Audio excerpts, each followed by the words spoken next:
Greetings LEGO fans and welcome to Retro LEGO, where we revisit and rank the sets in beloved LEGO themes from the past.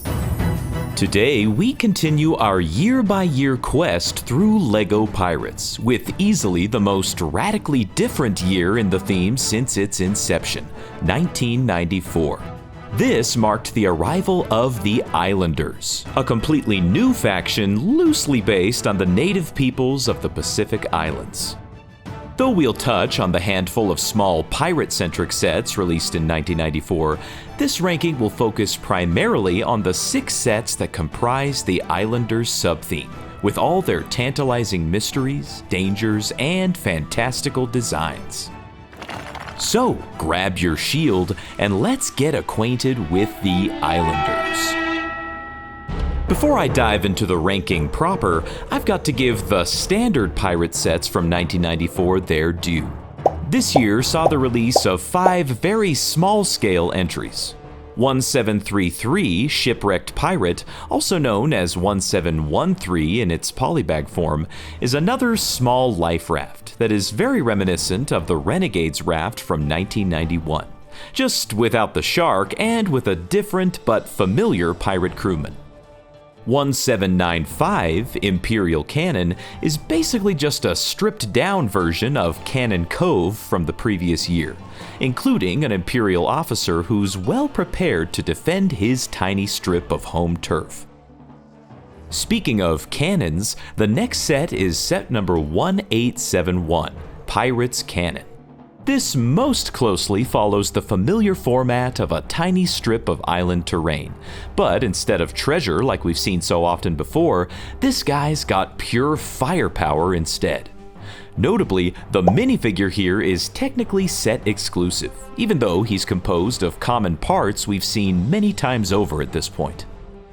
1873 Pirate's Treasure is perhaps the most substantive of the bunch, including a seaside retreat similar to the smuggler's shanty and a nice place to conceal the titular treasure. The minifig included here is a bit of a conundrum, as he has the appearance of Captain Ironhook with the exception of his legs, which are blue instead of black. In any case, he's a pretty top-tier minifigure to get in such a small set like this. And finally, we have my favorite of this group, set number 1872, Soldier's Forge. Much like Lagoon Lockup and Smuggler's Shanty, I've always enjoyed sets where the characters can kick it back a little, and this is a great example of that. Now, I know, this is called a forge, and the red rounded brick on this guy's sword was probably intended as metal being pounded into a new weapon, but I like to view it as these guys just having a nice little cookout with some brats on their swords. Accurate or not, this interpretation gives this a unique, cozy feel that you don't often get with this swashbuckling theme. This set, along with the Pirate's Treasure and Pirate's Cannon, were also sold together in a combo pack numbered 1729 and called the Barnacle Bay Value Pack. Though I'm not technically including them in the Islanders ranking, these 5 sets would easily round out the bottom 5 spots for 1994 as a whole, as we're not given anything particularly groundbreaking here, but rather just slight variations on things we'd already seen many times before. And now, the bottom spot in the Islanders subtheme goes to set number 6246, Crocodile Cage. Originally retailing for $725, this set may sound like it's a cage for a crocodile, but it's more likely that it's for the crocodile's lunch, as this makeshift prison cell has room for only one decidedly not crocodile-sized specimen. In fact, the quarters are so cramped that you can't even stand up inside. Not exactly the most humane of conditions for whatever sorry scallywag ends up in there. The scallywag in this instance is a pirate crewman who we've seen only once before in the Raft Raiders set from 1992, suggesting that this might be a bit of a grim sequel to that story. Guarding the cage is our first instance of a standard male Islander, this one bearing an arrow quiver on his back. In an age when alternate face prints were relatively new and leg printing was unheard of, this guy's colorful and detailed regalia was a giant leap forward from minifigure design. The release of the Islanders subtheme happened to coincide with Spyrius, and the leg printing on these guys and Major Kartovsky were the first in LEGO's history. His face print is just a classic LEGO smiley face decked out in red and white war paint, while his hair, tied up in a tight bun on top, is a new element introduced with this theme. And aside from a single use in a Pirates of the Caribbean set in 2011, remains exclusive to the Islanders. The cattle horn on top is also a new element here, and would go on to have a storied career, including being prominently featured in my favorite LEGO set of all time, Fort Legoretto from the Western theme. To complete the ensemble, his long shield, borrowed from the castle theme, has an elaborate Islanders exclusive tribal print that perfectly complements this fantastic minifig. It simply wouldn't be a crocodile cage without a crocodile. And you guessed it, he also made his debut with the Islanders, and would go on to be seen in many sets and many colors in the future. The simple motions of his tail and jaws formed the foundation for the creature system that would lead to dragons and dinosaurs alike, and I'll always love how this system maintained its LEGO roots, despite the new molds. The white feather headdress adorning the top of the cage is also new here, and would be put to much more practical use in the other sets in this subtheme.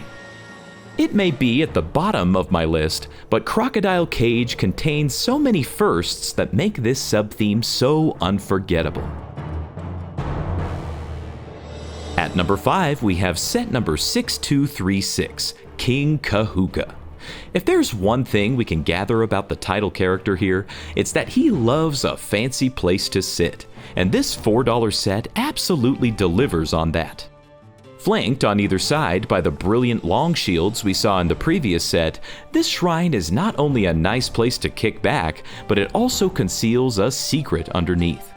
Tilt back the throne and you'll be greeted by a treasure chest, which predictably bears what everyone in this theme seems to be after: gold coins. Just don't lift it up while you're sitting on it, or it may lead to an embarrassing outcome. The one minifigure included here is King Kahuka himself, my natural favorite minifigure of the Islanders and their leader. His giant red mask, topped with the white headdress we saw previously, is just spectacular, striking both a sense of authority and foreboding. He shares the same leg print as his fellow Islanders, but his torso and face prints are exclusive to him, giving him that individuality appropriate to his station.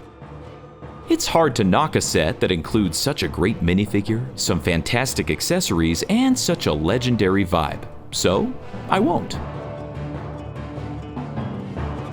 Coming in at number 4 is set number 6284, Forbidden Cove. Hitting shelves for the odd price of $29.75, this set is a much more established base of operations for the Islanders. This small fortress, carved out of the rocks of the cove and well camouflaged by the surrounding foliage, looks like a well-placed strategic stronghold in these perilous waters. Instead of flying a flag on top like the other factions, their leader's fear-inducing mask is perched on top instead, warning potential invaders who they're dealing with here. Disguised as a simple statue, the entrance to this fortress can be accessed by rolling this facade to the side, revealing a waterway big enough to allow small boats to cross underneath. The boat doing the most coming and going is this red canoe, which is yet another new element introduced with this subtheme that continues to see use to this day. Elaborate stickers up and down the side of this watercraft give it a much more faction-specific appearance, and I just love the detail and color they add. There's not a whole lot going on once you get inside, but it just wouldn't feel complete without another box full of treasure, just for good measure. And someone else must have heard about that gold, because these guys have visitors. Another small boat is included here that has some familiar and antagonistic faces. Of the 4 minifigures included here, 2 are pirates and 2 are Islanders, suggesting pretty strongly that something is about to go down. On the Islanders side, we have another standard archer and a set-exclusive version of King Kahuka without his mask on. Perhaps he's in disguise or just taking a load off, but his mask is currently busy intimidating people on the roof. On the pirate's side, we have Captain Ironhook once again. I incorrectly stated in my previous Pirates video that Captain Ironhook was making his final appearance that year, but it turns out that that was only partially true, as he seems to have lost a leg somewhere along the way, causing him to be cataloged as a completely different minifigure in the Islanders subtheme.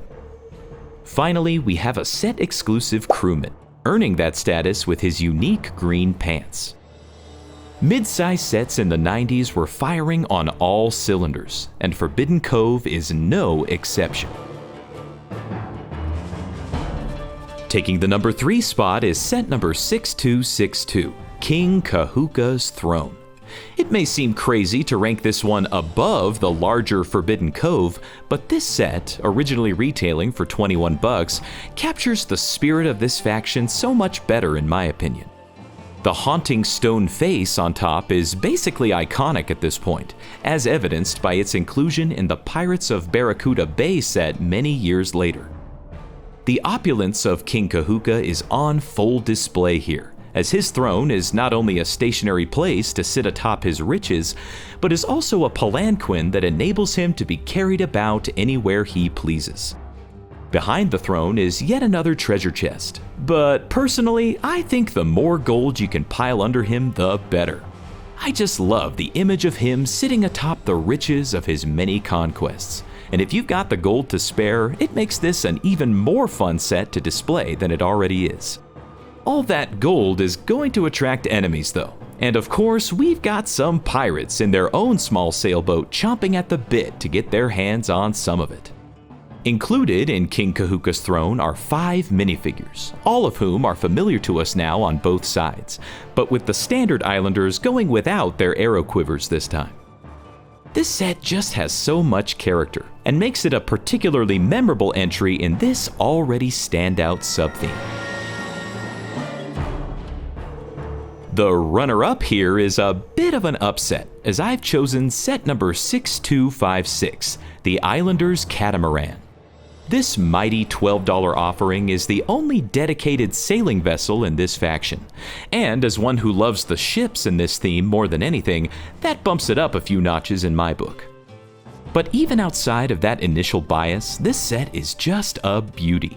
Every inch of this thing is an explosion of color and vibrance. From the beautiful single cloth sail bearing the Islanders' insignia, all the way down to the 2 canoe elements supporting the vessel. A handy steering oar in the back guides the ship on its journey, while 2 birds, either inanimate decorations or live parrots, stand watchfully on the bow. Though it's been featured in several of the previous sets, the animal skin drum on the deck is another new element introduced with Islanders, and its inclusion here lends this set a feeling of relentless forward momentum. My only complaint about the construction of the ship is that the pieces on either side of the mast turntable don't allow it to rotate fully, limiting its configurations. The set includes 2 minifigures, King Kahuka, who we're now very acquainted with, and our final newcomer, the one and only female Islander from this series. Given the close quarters of the ship and the fact that she and the king are its only 2 occupants, I'm gonna assume that she's the queen. Sharing the same hair and printed legs as her compatriots, and the same face print as the pirate Anne, the only thing exclusive to this character is her torso, which includes some very voluptuous features. Though it's much smaller than the other faction's flagships, the Islanders Catamaran is a fantastic standalone ship, and if you're on a budget, it's a great option for a one and only Islanders set. And at number 1 is the utterly obvious Enchanted Island. Originally retailing for $66, this set lends itself so well to the allure of childlike imagination and adventure. Its rocky riverside setting gives it the feeling that just about anything could be lurking around any corner. From the rotating stone statue head to the secret treasure cache, there's excitement to be had in every nook and cranny. But don't get caught by the island's inhabitants, or you'll become the latest guest of the stone prison cell inside the statue. If you should manage to evade capture for long enough, watch out for the rope bridge, because it has a tendency to dump its cargo on a whim. This rope bridge element had been around since 1989's Forbidden Island, but I'm pretty sure this is the first time it's been used as a trap, which would become my most fondly remembered use for this element, particularly in the Amazon ancient ruins from adventurers. The islanders have a small sailboat on deck here for quick trips, while of course the pirates are once again back to pillage, this time in a slightly more sophisticated sailboat with a jib sail in the front, making it look much more complete. This climactic island stronghold comes with 7 minifigures, 5 islanders and 2 pirates, all of whom we've met before, with the only new variant being the female islander now being armed with a bow and quiver. Enchanted Island can either be a tranquil, hypnotizing oasis or the center of a stirring battle, depending on how you play with it. But in either case, the fact remains that this set is not only the best in the sub-theme, but one of the finest in the Pirates theme as a whole. But what are your thoughts on this short-lived but infinitely memorable sub-theme of LEGO Pirates? Let me know your thoughts and rankings in the comments below. And thank you once again to the brave buccaneers of the Brick Guild who keep this ship afloat. And until next time, keep that pile of gold growing.